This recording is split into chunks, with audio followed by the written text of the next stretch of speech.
In this domain, we will discuss in detail about the concerns with regard to hypervisor architecture. This includes VM guest hardening, hypervisor security, inter-VM attacks and blind spots, performance concerns, operational complexities, instant-on gaps, VM encryption, data commingling, VM data destruction, VM image tampering, and in-motion virtual machines. Then we will discuss the recommendations that will help enterprises for virtualization-related security issues. In the next slide, we will discuss the concerns related to hypervisor architecture. The recommendations are as mentioned below. First, customers should have a clear understanding of the type of virtualization offered by their providers. Next, both consumer and provider should have clearly defined responsibilities in the SLA.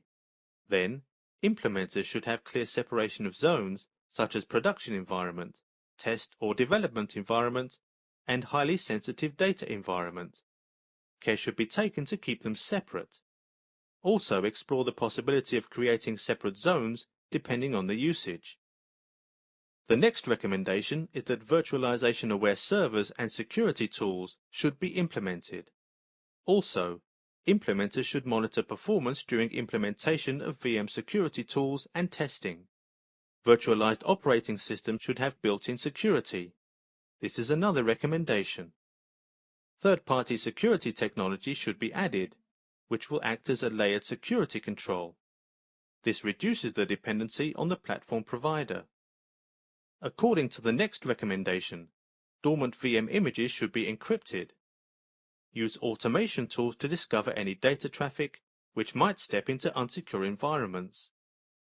Implementers need to ensure that the security controls external to the VM are also in place to protect the administrative interfaces.